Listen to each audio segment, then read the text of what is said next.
People are more important than money, but if you see these signs, you need to end your relationship, even if it's a family or a close friend. First, avoid people who don't spend money. These are people who say that the first thing they say when they meet someone is that they don't have money. If they're really poor, that's understandable. However, they usually do what they want to do and live a life of enjoying everything. But only when they meet you, they say they have no money.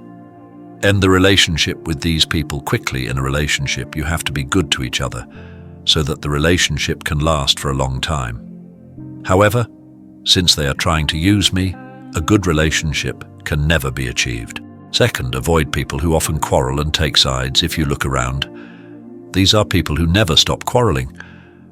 The characteristic of these people is that they don't just go over things that don't have to quarrel. Also, after a quarrel with another person, they force themselves to take their side, causing trouble for others. The number of people we can meet in life is extremely limited, even though each person is precious. If you meet a friend who often quarrels and takes sides like this, your entire relationship will be ruined. A quarrel is never an act of benefit to humans. A wise person never quarrels with others emotionally. If you look at people who often quarrel, they cannot control their emotions and are always busy arguing with others. These people rarely admit their mistakes and have very arrogant personalities. A person who thinks he is right and asks to take his side is an arrogant person who overestimates himself. Forcing one's own opinion on others is not the right person. They just insist on having their own way. If you are a person who often quarrels, you need to look at yourself. Third, avoid people who take other people's worries lightly in this world. Heavy worries and light worries do not exist separately. The weight of life is relative, so each person feels the weight of life differently. Despite this fact, there is no need to continue to share worries or joy with friends who always consider their own worries important, but others' worries lightly. A person who respects only himself without respecting others is worse than none. No matter what kind of person the other person is, you can open your heart only when you respect that person as an inherent personality. The easiest way to respect others is to express your feelings to them. Say thank you with your heart. When you are grateful is not a thank you. Greeting. Saying thank you. When you're grateful and sorry. When you're sorry is the basis of a proper relationship. Stay away from people who don't. Express gratitude. And express gratitude to others. Be glad when you see someone happy. Comfort them when you see someone sad. A person who enjoys the suffering of others is someone who has no respect for others. Taking pleasure in the immoral.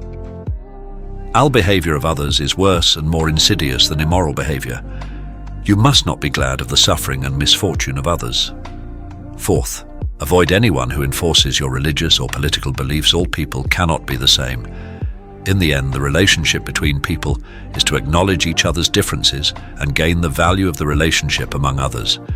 Therefore, no matter how good it is for you, you should not force it on others, but among them you should never force our religion or political beliefs. It is very tiring to keep meeting such a person, and in reality, conflicts arise due to strong beliefs in human relationships. Do not argue pointlessly with such a person under no circumstance. Wise people do not enter into an argument that tramples on the other person's pride. No matter what topic it is when an argument starts, each other insists on their point of view. In fact, these arguments are meaningless and unnecessary. What is the use of thoroughly winning the other person in an argument? It is only a temporary victory, but the pleasure of that victory never lasts long. Not only this, but the biggest problem is that I got it at the cost of trampling on the other person's pride. Because of the victory gained by losing other people's faces, you may incur resentment from the opponent and one day suffer a great disaster. Fifth, if you feel distressed when you meet a friend, avoid that friend when you meet a friend. It's fun at first, but the more you meet, the more fun it gets. And if you think that it doesn't suit you, you can take it as a signal that you need to sort out your relationship, because as time passed, that friend has changed. And you must have changed a lot too. In the past, there were many similarities with that friend, and the friends we met were similar. But as time passed, the people we met changed and we lived different lives. That's why people who were fun to meet in the past feel like they don't fit in as they get older. as much as you are annoying and hard. It is very likely that the friend will also be bothered and hard to meet you, because relationships are two-way, not one way, therefore, for him and you. It is good to think about gradually distancing yourself from contact with each other little by little.